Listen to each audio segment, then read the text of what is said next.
Hello, everyone. Welcome to People on Dating. I'm your host, Will Morales. And for those of you who are tuning in for the first time, this is a topic based podcast about the ups and downs of dating. Whether you're 18 or 80, you have a story to tell. But the gist of this podcast is just a conversation, no judgment.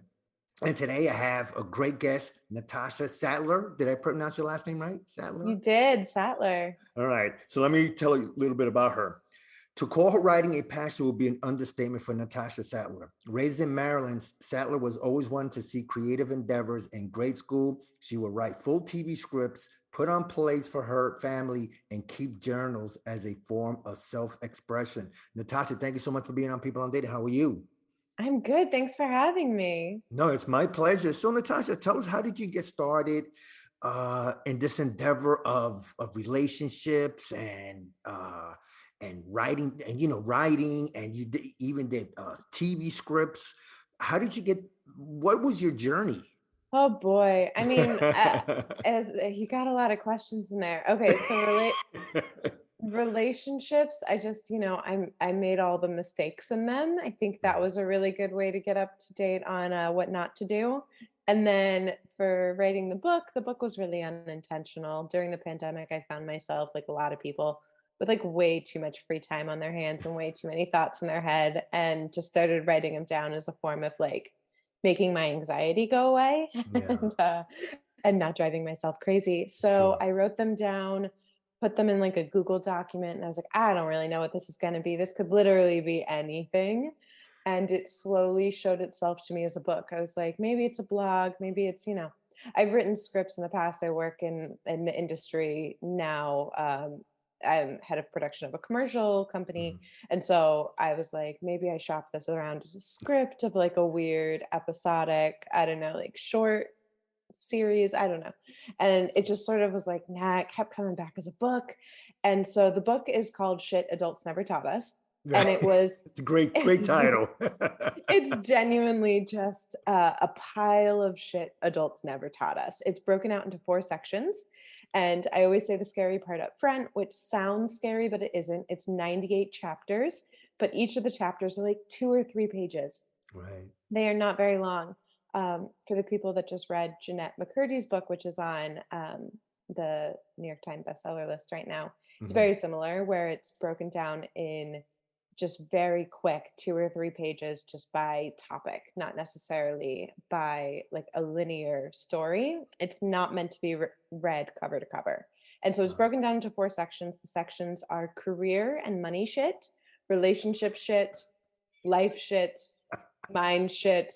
And the way the relationship section is broken out is it's that part is sort of linear, where it starts from everything from meeting a person, falling in love, to breaking up, surviving a divorce. And then it's also non romantic relationships. It's Mm. redefining your relationship with your parents and your siblings as you get older, because that changes. And like making friends as an adult, because no one tells you how hard it is to make friends with people when you're working your whole day and you're like, how Yeah. do I meet somebody in a non-creepy way?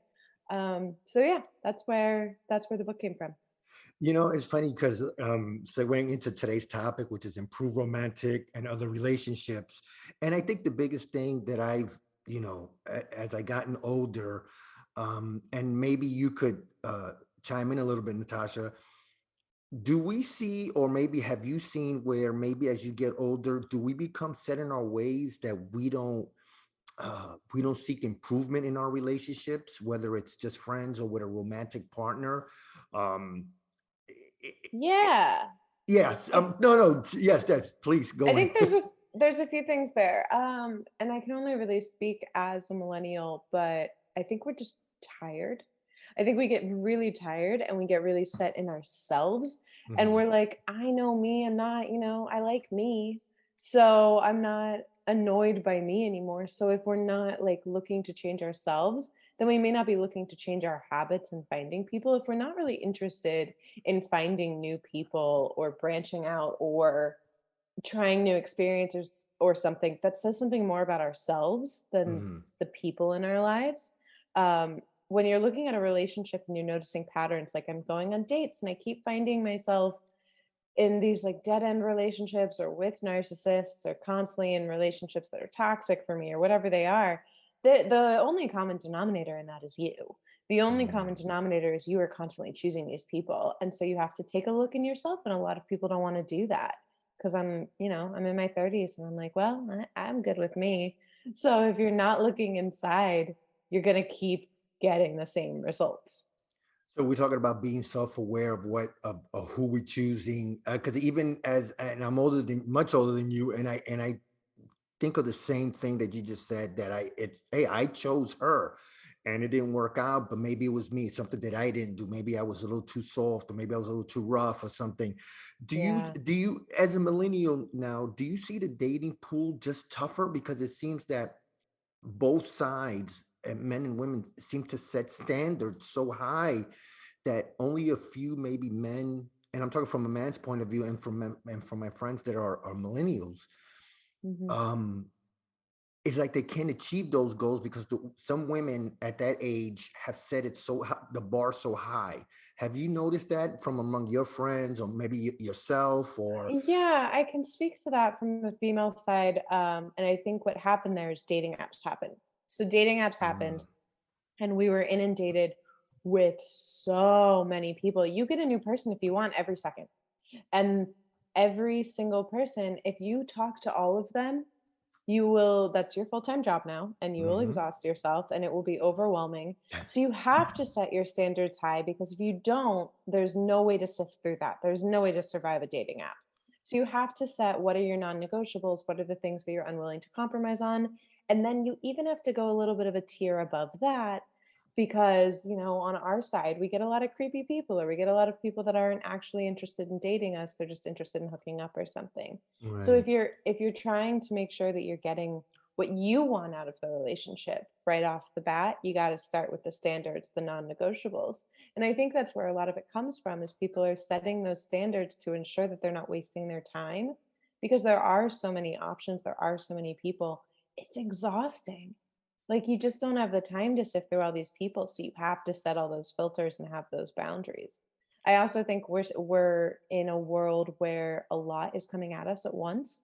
A Mhm. lot of information is coming at us. We're constantly getting news every second of the day, and the world's changing a lot. The pandemic changed things. Everybody's changing so often that you have to kind of stick true to what you know, and be like, okay, this is me. This is what I'm looking for. This is what I'm going after, and Right. don't waver from it, because you can kind of lose yourself if you do. There's so much coming at you that, like, if we believed everything we read, oh my god, I would change every 3 seconds.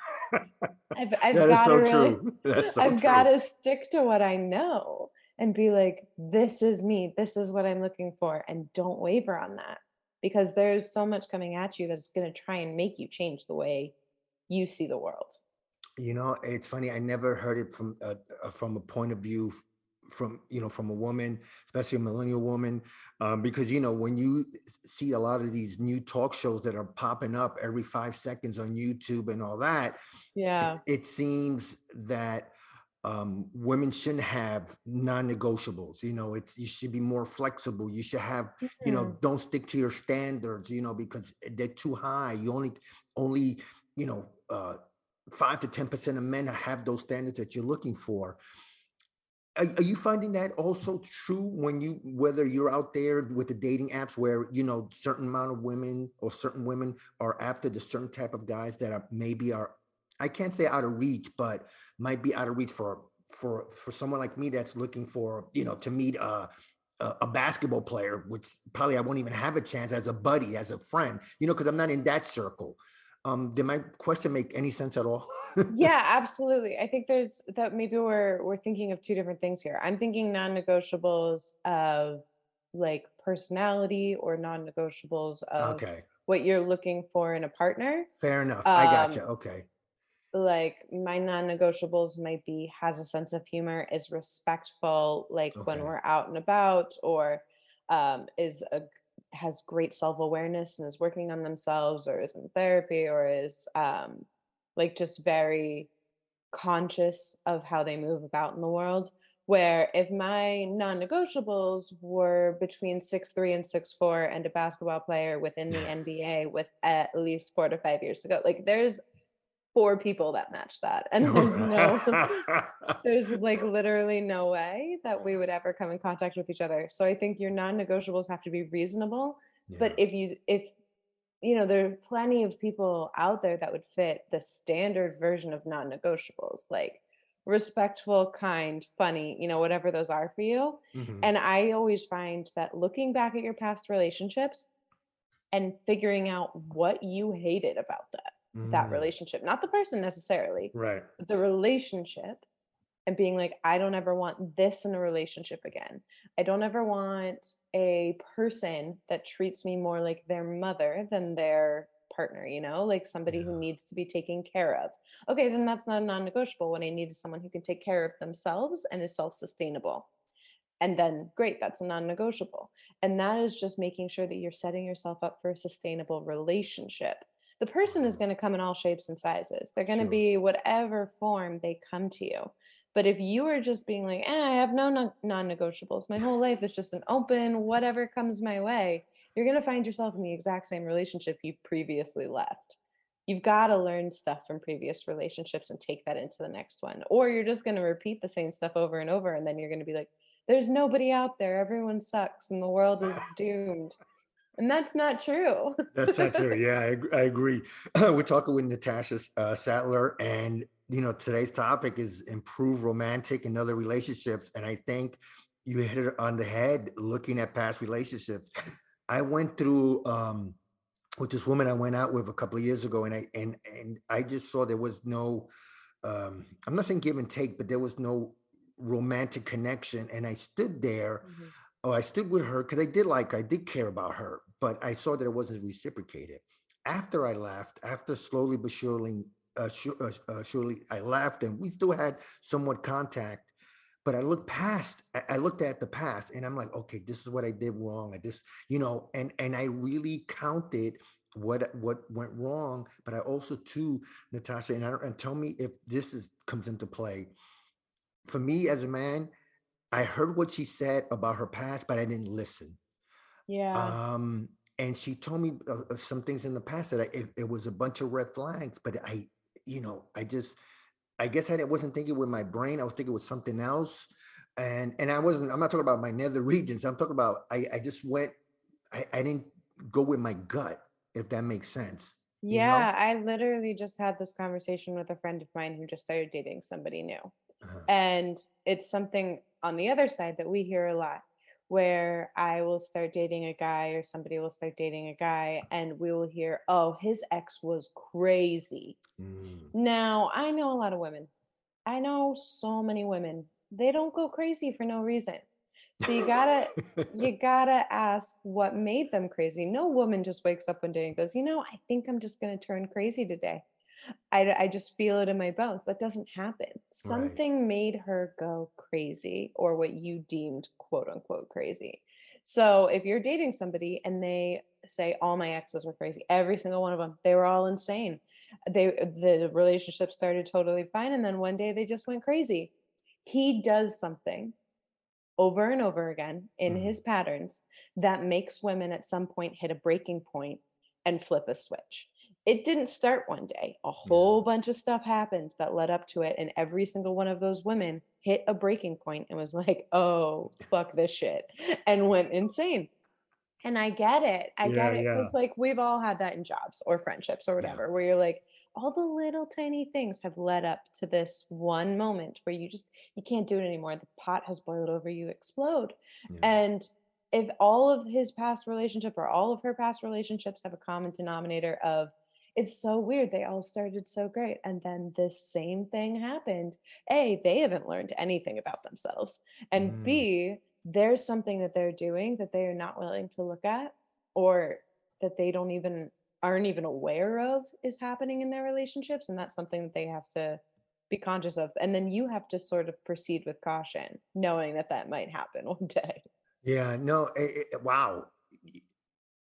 And it's weird because when and she did have a tendency to talk about her exes, and I would try to put a stop to it. I'm like, please, I don't want to hear about your exes. I don't care, you know. I'm with you now. Let's just try to move this relationship forward. But it seemed like she was still hung up on a couple of past exes. And I just, after a while, I just couldn't deal with it anymore, And again, we remained friends, but then, we haven't been in contact the last couple of years. But I said to myself, if I was to see her, yes, I would say hi, I would be cordial, but whatever part of Mhm. the room she's in, I'm going to be in the other side. Um, is Yeah, it? well, Yeah, I go just ahead. wanted to touch on that for a Yeah, yeah, second. please. What that says is she's still working through it.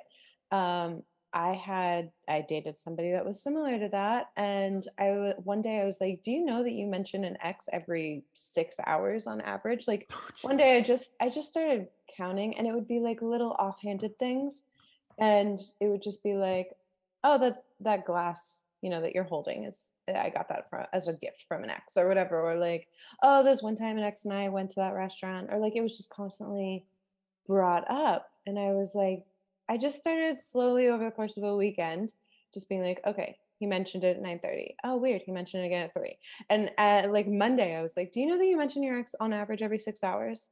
And he was like, no. And I was like, I think you need to work through some stuff because you're living in the past. And what that's telling me is you aren't here with me at all. You aren't present because what you are looking at is you're trying to find answers in me for your past relationships. I can't answer that for you.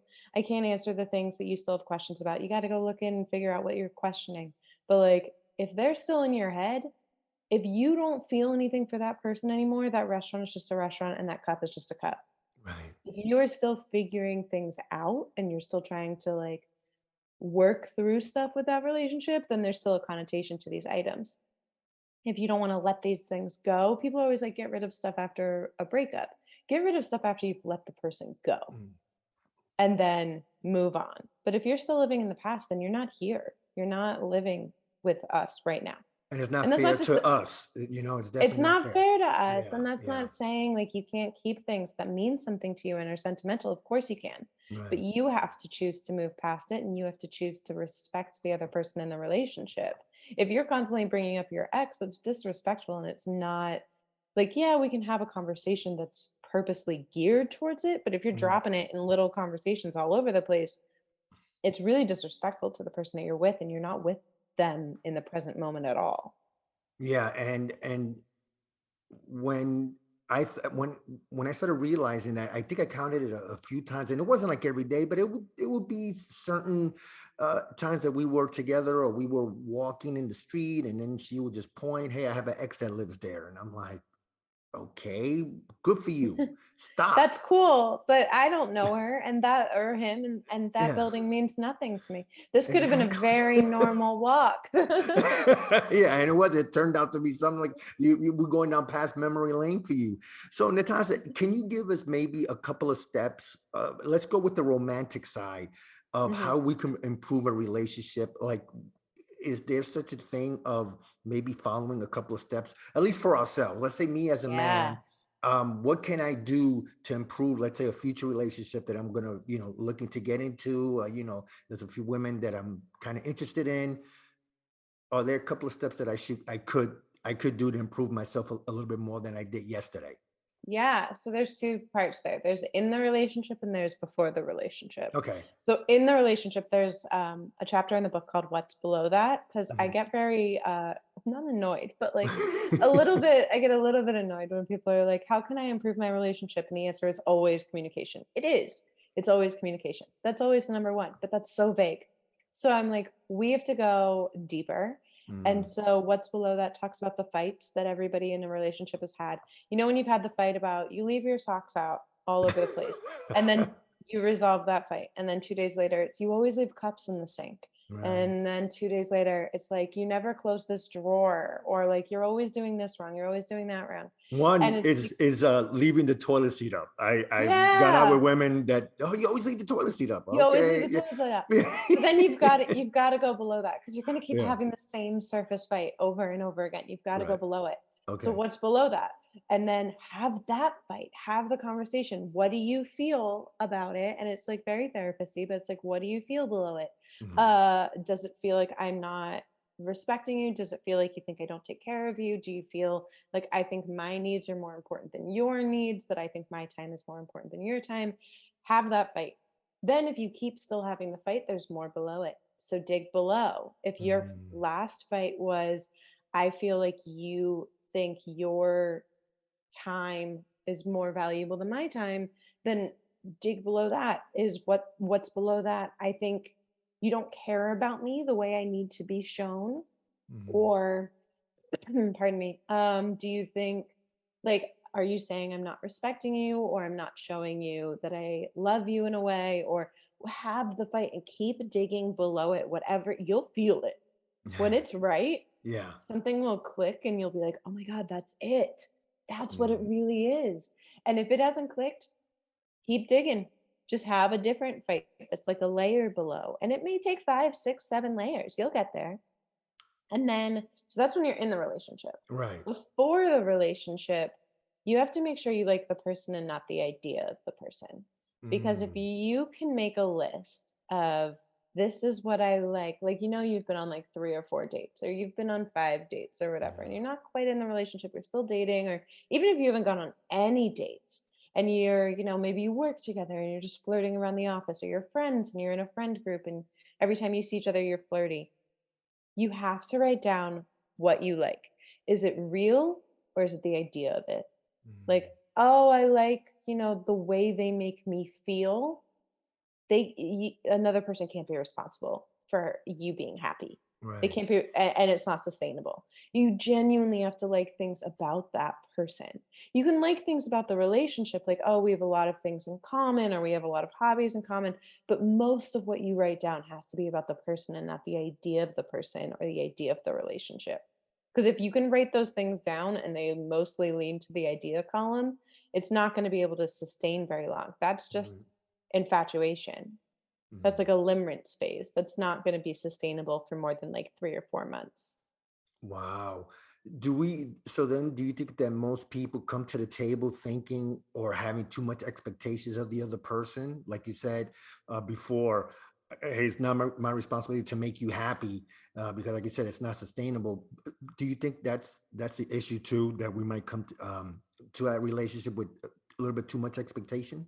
Well, it's just when you're at the beginning of a relationship, you're, Yeah. like, flooded with all the, endorphins and dopamine, and you're like, "Oh my god, this is amazing." Right. And then it's a natural thing to be like, "I'm so happy with this person.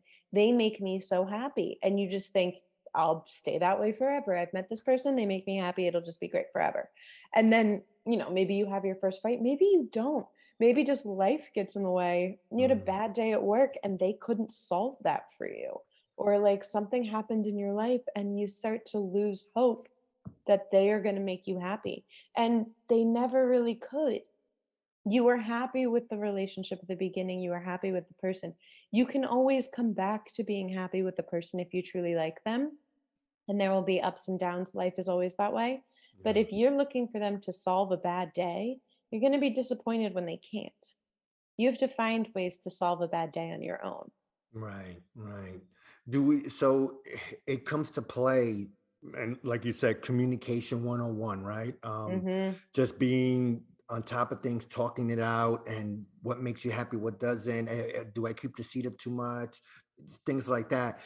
Is if we run into a partner that might be a little too shy, to express themselves because they might think they might hurt our feelings, or they keep things inside. But won't that fester up down the road and all of a sudden you might explode where you Yeah. come in where you just said before, hey man, she was crazy. Well, I kept too many things inside by telling her, oh no, everything's fine. No, everything's fine. Everything's fine. And when it wasn't.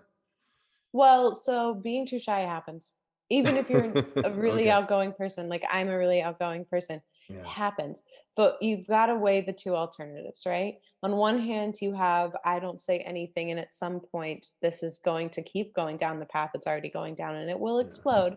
Or I practice it, I write it down, I say it in the shower, I say it in the car, I think about it. I really genuinely take the silence and the moment to think about why I feel I have to say this. If I was on the other side of it, would I hear it as a respectful way, or would I hear it as I'm being attacked? How can I word it in a way that sounds respectful? Mm. I can give you guys an example where, like, last night, my partner and I, we were cooking dinner, and I have a deep fear of ants. we'll just start there. I hate ants so much. I'm with you on that one too. I hate ants so much, and there were ants around our fireplace over the weekend, and so last night was Tuesday. He'd cleaned them up. It's been like 2 or 3 days. I haven't seen a single ant in a day or 2, and so I know over there is safe. But I walked over there, and I was carefully putting things down, and, like, while I was looking to see if there were any ants, I wasn't paying attention. There aren't, but I knocked a bowl over, and when I knocked a Mm, bowl over, the stuff fell out, and I was like, damn it. Like I was cleaning it up. And then when I cleaned it up, I spilled a little bit of wine because I wasn't looking and I tipped a table with like my leg and it was just like everything was going wrong. And mm, so I just like I went back to the kitchen. I cleaned everything up I had just spilled. I went back to the kitchen and I went outside and I sat outside for a minute with my food and I just ate. And my dude came out and he sat next to me. He was like, "Oh, okay, so we're gonna eat outside?" And I was like, "Yeah." And he was like, "Okay." And he just sat down next to me and we just ate outside instead of inside. And that was purely because like 3 or 4 days ago, we had a conversation where he was trying to solve a problem of mine. yeah, And I was like, I don't need you to solve this. I just need you to like silently support me. And just yeah, like, if I'm being insane, it's just because my anxiety is really high right now. And I don't need you to solve it. I will come down in a few minutes. It's just my anxiety is high. And that's all that needed to be said. And he didn't hear it as like, I'm attacking him for trying to solve my problems. But what was so nice last night is he didn't try and solve it. He heard me and he was just like, okay, this is one of those moments she doesn't need me to solve. She's just anxious. So great, we're going to eat outside. Cool. And he didn't try and say, come on, it's fine. We're cleaned up. Let's eat inside. He was just like, oh, we're eating outside. All right, cool. Let's do this. And in 5 yeah. minutes, the whole thing passed. There didn't need to be a fight. There didn't need to. So if you have the conversation effectively once, you don't have to have it again. If you Right. have the conversation half-assed because you're shy and you're too afraid, you're going to have it 7 more times.